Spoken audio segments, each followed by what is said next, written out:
Aqui é o professor Jorge Henrique e hoje eu vou ministrar a nona aula da disciplina de Ciências Ambientais do curso técnico de Meio Ambiente, primeiro ano do ensino médio, que tem como título revisar os conteúdos através de questões. Como assim? Bom, como o título já diz, essa aula vai ser uma aula de revisão. Ela vai trabalhar os conteúdos já ministrados, trazer algumas coisas novas e para tentar reforçar o que vocês viram até então. Por isso é importante você, além de olhar a apostila, rever um pouquinho das aulas anteriores, só para dar uma leve refrescada nos conteúdos. As questões que nós vamos trabalhar aqui, elas não são mais difíceis, porém elas envolvem vários conteúdos, certo?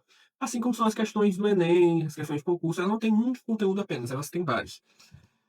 E com proposta, eu sugiro que você, quando for responder as questões, tanto da apostila quanto aqui comigo, você imagine-se como se estivesse fazendo um simulado ou de concurso ou de questões do Enem. Você anote as respostas, você tente fazer primeiro, aí você anota as respostas e tenta responder cada questão em 1 minuto. Você cronometra 1 minuto para cada questão. Por quê? No Enem mesmo, em geral, você tem 3 minutos a 3 minutos e meio por questão. Contudo, se você se programar, se você passar a treinar responder as questões em 1 minuto, você acaba ganhando mais tempo ao decorrer da prova, ao decorrer do teste que você vai fazer. Mas isso daqui é uma sugestão, não é obrigado você fazer. Mas é importante porque muitos alunos deixam de responder, perdem pontos porque não conseguem responder rápido as questões. E a prova do Enem, principalmente, é uma prova que você tem que responder muito rápido. Então, quanto mais rápido você conseguir responder e responder correto, melhor ainda. Conferir os gabaritos. Se você errou, não tem problema. Você confere, vê qual foi o erro, o que, é que você precisou saber, conhecer para estar acertando a questão. E você vai ver tanto na apostila, a apostila tem 15 questões, todas com os gabaritos comentados. E na atividade desta aula, nós vamos ter mais 5 questões novas. Ou seja, no total, nós temos 20 questões para você exercitar bem os conteúdos já trabalhados. As questões das atividades novas também vão ser dos conteúdos já ministrados. Falando sobre os conteúdos, só para relembrar um pouquinho, o que nós trabalhamos na primeira aula foi sobre ciência, método científico, sobre as ciências ambientais, sobre as conferências. Nós trabalhamos também sobre desenvolvimento sustentável e sustentabilidade, o conceito de meio ambiente físico, químico e biológico. Trabalhamos o conceito de qualidade ambiental, degradação, indicadores e índices. O conceito de ecologia, que foi amplamente discutido, níveis tróficos, níveis de organização de vida, componentes do ecossistema, fluxo de energia e biomas.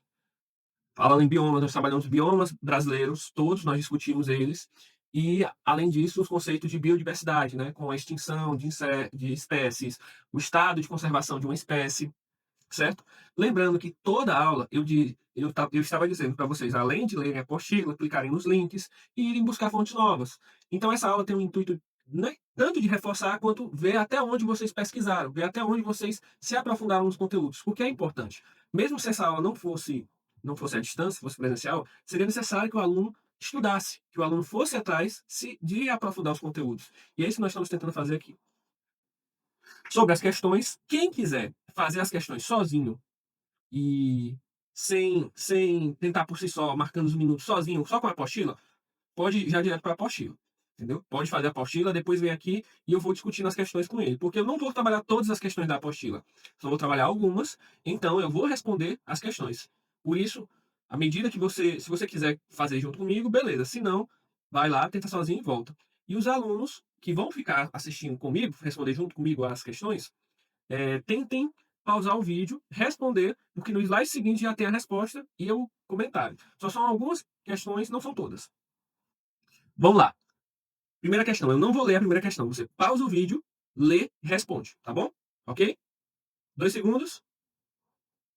Bom, a resposta da questão anterior é a letra A, porque ela fala sobre o método científico. Tem vários autores que descrevem várias etapas do método científico, mas basicamente o método científico é composto de observação, problematização e a formulação de hipóteses, que é o caso da questão anterior, que ele busca possíveis respostas para atender aquele determinado fenômeno, aquela determinada coisa. E depois de formar essas hipóteses, ele vai fazer os experimentos para promover o conhecimento científico, para provar ou não o conhecimento científico. Mais uma vez, 2 segundos. Pausa o vídeo. Beleza. A resposta da questão é a letra D. Ela trabalha sobre desenvolvimento sustentável. E desenvolvimento sustentável proporciona desenvolvimento socioeconômico, ou seja, ele visa promover o desenvolvimento da economia e das sociedades sem destruir o meio ambiente, de forma harmônica com o meio ambiente, não comprometendo a capacidade das futuras gerações, ok? Questão 6 é uma questão de concurso, ó, um pouquinho mais difícil, por isso preste atenção. 2 segundos. Muito bem. Esta, nós já trabalhamos um pouquinho mais de indicadores e índices ambientais. A resposta correta é a letra B, porque a pegada ecológica, vocês ainda vão trabalhar melhor comigo, pegada ecológica nos ciclos biogeoquímicos, é um indicador de sustentabilidade, enquanto o IDH é um índice. É um indicador por quê? Porque ele é um sintoma da sustentabilidade. Ele tenta dizer quanto a sociedade está mais próxima ou não de ser sustentável. E o IDH é um número gerado a partir que representa o desenvolvimento humano. Ele tem vários critérios: educação, qualidade de vida, etc, etc e tal. A pegada ecológica, ela demonstra mais ou menos em hectares de terra, ou então em água, ou então toneladas de carbono, são necessários para manter uma determinada atividade humana, ou para manter um determinado tipo de, de recurso. Que ele é padrão justamente para tentar calcular, porque é difícil você calcular a quantidade de poluição que é gerada, mas é pelo menos para tentar calcular o impacto das ações humanas no meio ambiente. Já o IDH é um índice, ou seja, ele é numérico mesmo, que ele demonstra quanto uma sociedade cresceu socialmente ou não, quanto as pessoas se educaram, quantos de bens elas adquiriram, quanto elas melhoraram de saúde, qualidade de vida. E o ideal seria que ter um IDH alto e uma pegada ecológica baixa. Portanto, o interessante é você ter um muito IDH, a população se desenvolver bastante, aprender bastante, ter boa qualidade de vida e, ao mesmo tempo, causando o mínimo de impacto ambiental possível. Então, essa é uma questão bem mais complexa, mas é muito interessante, por isso que eu trouxe isso daqui para vocês. Mais uma vez, leiam a questão, já já a gente responde. 2 segundos, pausa o vídeo. Pausou? Bom, a questão ela trabalhou sobre qualidade ambiental, degradação ambiental e impacto ambiental. A letra correta é a letra D, que degradação ambiental é a deteriorização do meio ambiente através dos esgotamentos de recursos. Essa degradação ou impacto ambiental, ela pode ser vista de várias formas, na forma de assoreamento, poluição, contaminação, perca de fertilidade, entre outras.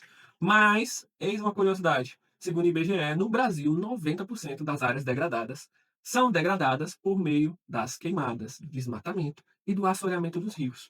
Ou seja, dentre as formas de se destruir o meio ambiente, o Brasil ele destrói dessas 3 formas, tá ok? Beleza? Por isso que era necessário vocês estudarem, dar uma lidinha em outros documentos. Ah, se vocês quiserem também pesquisar, é interessante vocês lerem um pouquinho sobre grilagem de terra. Grilagem de terra é uma prática criminosa que muitas pessoas fazem, algumas pessoas fazem, para eles degradam a terra e depois eles ocupam essa terra para tentar ficar com a posse dos terrenos. É interessante vocês lerem, é opcional, não é obrigatório, mas é muito interessante vocês lerem um pouco sobre grilagem de terras. Mais uma vez, leiam as questões. A questão.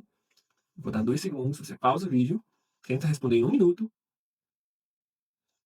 Muito bem, a resposta correta é a letra A, porque uma das principais fontes de degradação do cerrado foi as ocupações agropecuárias, certo? Com a expansão da fronteira agrícola, porque acabou que, como o cerrado tem muito recurso hídrico no subsolo, acabou que este foi usado para impulsionar a agricultura e a agropecuária nos locais, o que acabou que, sem um controle interessante, as áreas agrícolas começaram a se expandir e que degradaram muito do bioma cerrado. Mais uma questão, pausa o vídeo, tenta responder em 1 minuto e nós já vamos responder aqui logo. Respondeu? Pois bem. Eu vou comentar logo já no slide. Veja bem, olha só como essa questão é simples, mas ao mesmo tempo ela pode ser uma pegadinha. Na alternativa A areia pode ser considerada consumidor primário? Vamos observar a teia. Nós temos a planta, que ela é o produtor, nível trófico 1. Aí nós temos o consumidor primário, que é o gafanhoto, nível trófico 2. E a aranha, que seria o consumidor secundário, nível trófico 3.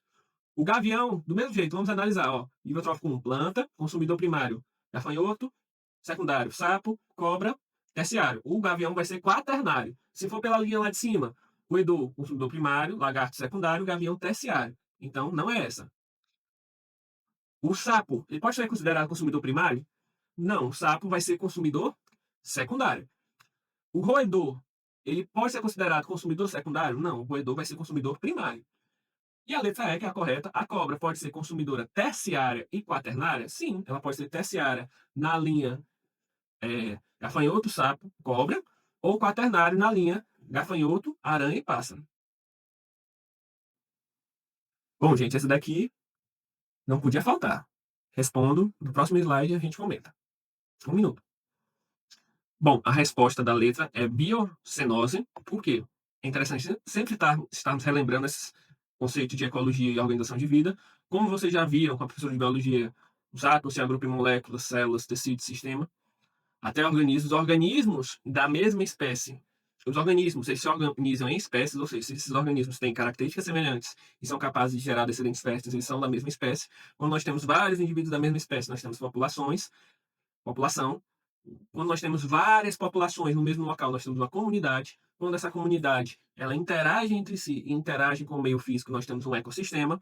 Lembrando que sempre o Enem ou os concursos eles vão fazer essa confusãozinha desses conceitos muito parecidos. Comunidade é praticamente a mesma coisa que biocenose, ou meio biótico, ou conjunto de seres vivos. E no meio físico, ele sempre vai chamar o meio físico, o meio ou biotopo, ou meio abiótico, ou conjunto de seres não vivos. Então, muito cuidado, que isso é pegadinha, cai direto, tá bom? E por hoje é só. Queria agradecer a atenção de todos, desejar bons estudos e qualquer coisa, mandem mensagem para as dúvidas. Um abraço, até mais.